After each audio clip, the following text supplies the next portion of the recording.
kemudian kefakiran, serta kemiskinan yang merata. Kata Nabi SAW, 3 tahun akan terjadi paceklik yang luar biasa sebelum munculnya Dajjal.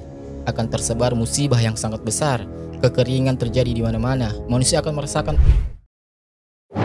Assalamualaikum warahmatullahi wabarakatuh.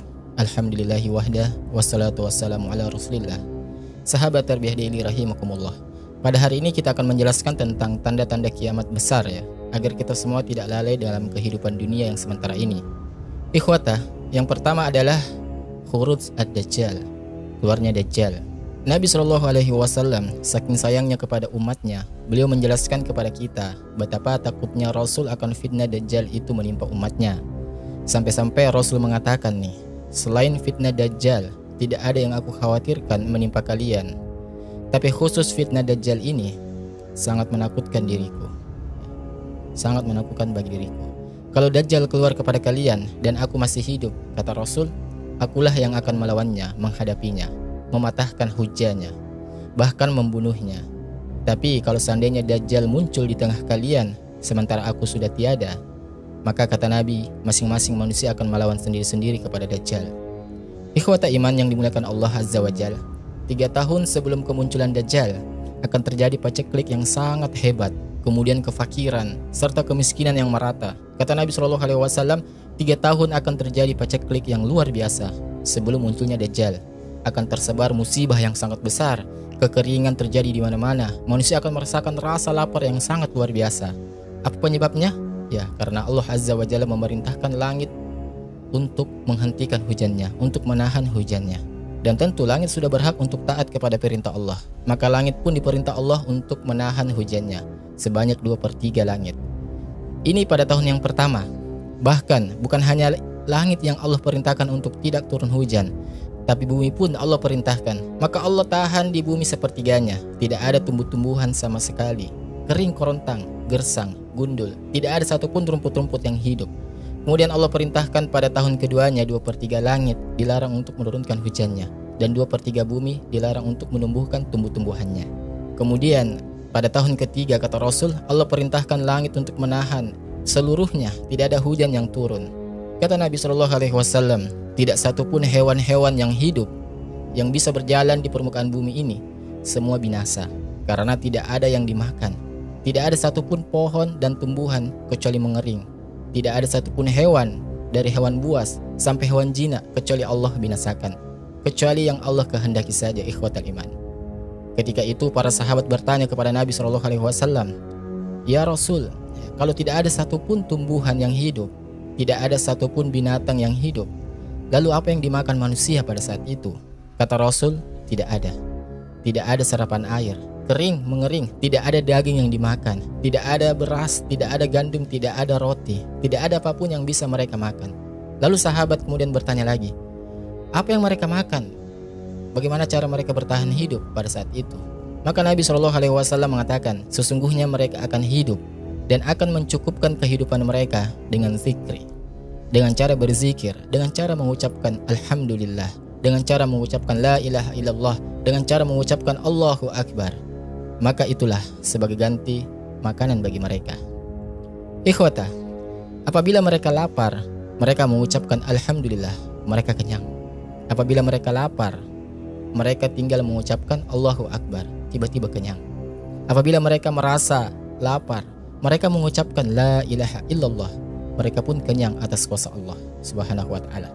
Maka bersyukurlah orang-orang yang mendawamkan zikir, karena di akhir zaman ikhwata, Islam tinggal namanya. Al-Quran tidak ada tulisannya dan tidak ada hafalannya. Al-Quran akan diangkat dalam satu malam, sehingga tidak ada mushaf kecuali kosong. Tidak ada hafalan di dada-dada manusia, semuanya menghilang. Dan ucapan yang ada hanya kalimat La ilaha illallah. Itu pun diucapkan oleh orang-orang tua mereka. Itu pun mereka mendengar bapak-bapak mereka mengucapkan kalimat itu, maka mereka pun ikut mengucapkannya. Ikhwatal iman yang dimuliakan Allah Subhanahu wa ta'ala. Nah, setelah 3 tahun yang luar biasa, musibah yang Allah timpakan dari paceklik yang hebat, kelaparan yang merata, disinilah Allah Subhanahu wa ta'ala munculkan Dajjal.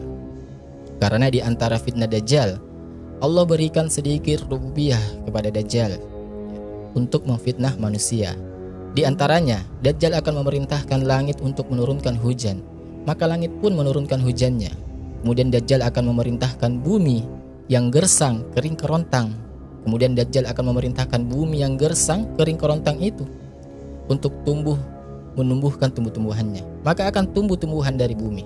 Maka ketika Dajjal sampai di sebuah tempat misalnya, yang mana tempat itu merupakan terjadi kelaparan yang sangat besar, kefakiran, kemiskinan, dan gersangnya bumi pada saat itu, serta hewan-hewan yang sudah hancur dan binasa, maka Dajjal akan menawarkan kepada mereka, "Wahai manusia, bagaimana kalau seandainya kuperintahkan langit untuk hujan, dia hujan, kuperintahkan bumi untuk tumbuh, dia tumbuh, kuperintahkan hewan-hewan yang sudah mati, kuhidupkan, dan akan semakin gemuk, dan kau bisa melihatnya. Syaratnya wahai manusia hanya satu, sembahlah aku."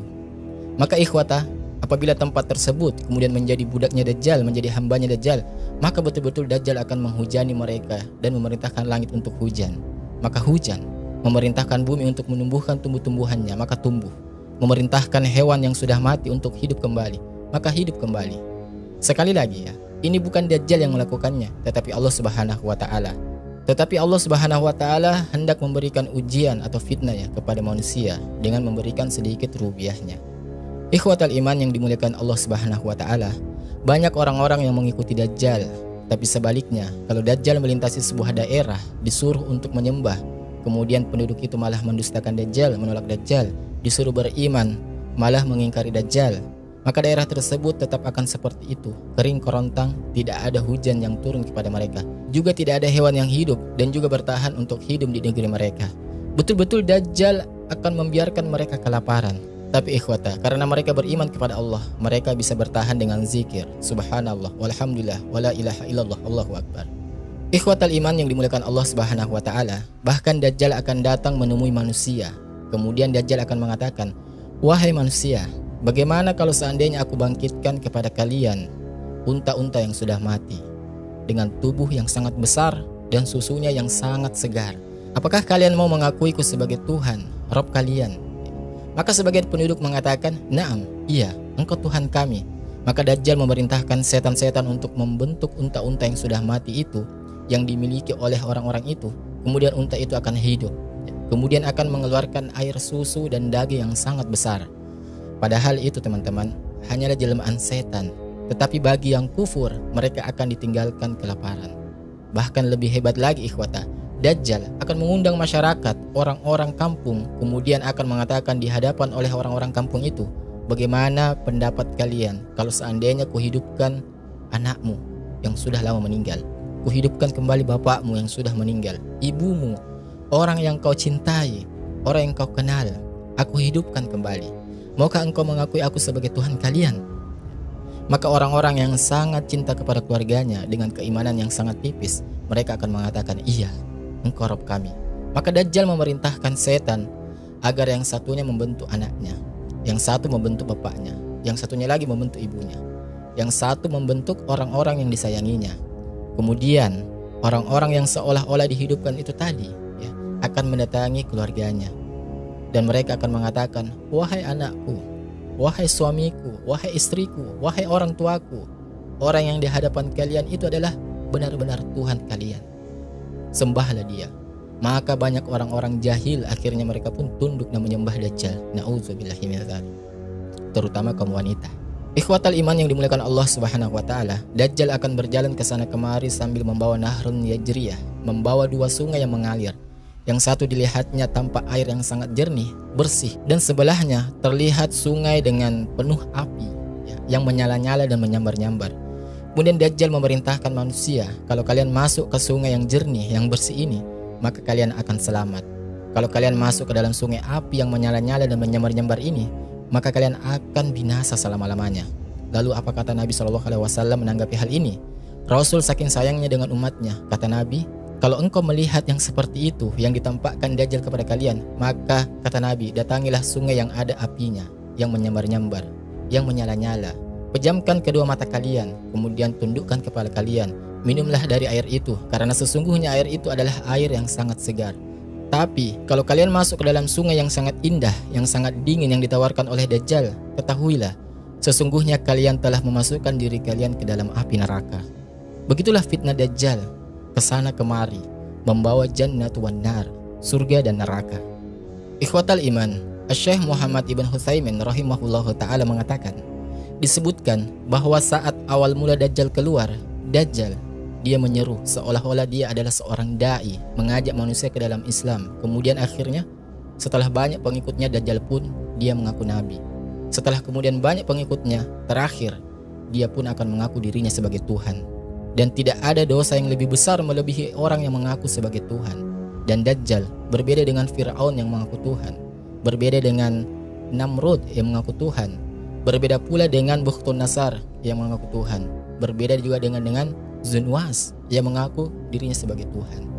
Karena Fir'aun, Namrud, Zunwas, Bukhtunasar atau raja-raja lain yang mengaku dirinya sebagai Tuhan, mereka tidak diberikan sedikit pun dari rububiyah Allah.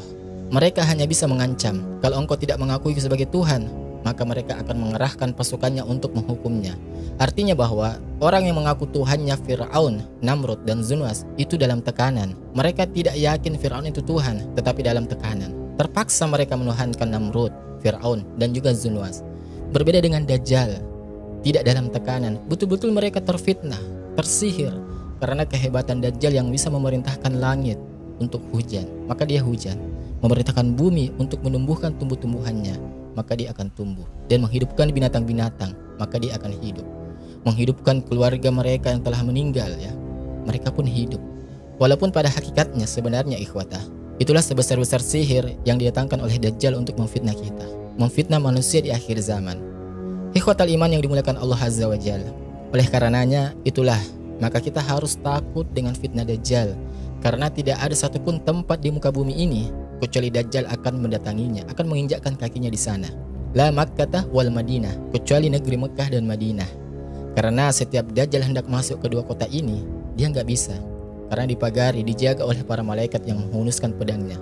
Sehingga ketika dia hendak masuk ke kota Madinah, dia hanya berdiri dari kejauhan. Kemudian hanya bisa menginjakkan kakinya, menghentakkan kakinya, kemudian timbullah gempa di dua daerah tersebut. Maka orang-orang munafik ketika itu yang berada di dalam kota Madinah dan Mekah akan keluar mendatangi Dajjal untuk menjadi hambanya Dajjal, karena mereka ketakutan dengan gempa itu. Kecuali orang-orang yang Allah rahmati dari kalangan orang-orang yang beriman, karena mereka yakin Mekah dan Madinah adalah tempat yang aman, mereka tidak akan keluar dari situ. Tapi berbeda dengan orang-orang yang munafik, mereka ketakutan, ya. Mereka pun keluar dari dua kota tersebut. Kemudian belakangannya mereka akan menjadi para pengikut Dajjal. Na'udzubillahi min dzalik. Ikhwatah, jangan kira ya Anda atau saya atau kita semua merasa kebal imannya atau pengetahuan agamanya merasa tinggi sehingga kita merasa bahwa kita akan terhindar atau aman dari fitnah Dajjal di akhir zaman. Ataupun ketika kita telah menghafal surah Al-Kahfi 10 ayat pertama ataupun terakhir, maka kita bisa merasa bahwa aman dari fitnah Dajjal. Lah, jangan seperti itu teman-teman. Sebab fitnah Dajjal itu sangat-sangat luar biasa. Bahkan Nabi SAW memerintahkan kita untuk membaca surah Al-Kahfi, baik di awal ataupun di akhir, 10 awal ataupun 10 akhir, agar kita bisa terhindar dari fitnah Dajjal.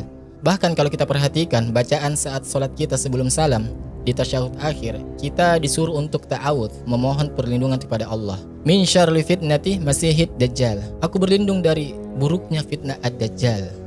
Dari sini teman-teman kita tahu betapa besarnya fitnah Dajjal, betapa kuatnya fitnah Dajjal. Maka takutlah kita kepada Allah, agar jangan sampai kemudian Allah pertemukan kita dengan Dajjal. Mudah-mudahan yang sedikit ini ada manfaatnya teman-teman kepada kita semua, dan terkhusus untuk menambah keimanan kita kepada Allah Subhanahu wa Ta'ala. Jika kalian menyukai video ini, maka silakan like dan share kepada teman-teman ataupun kerabat kalian.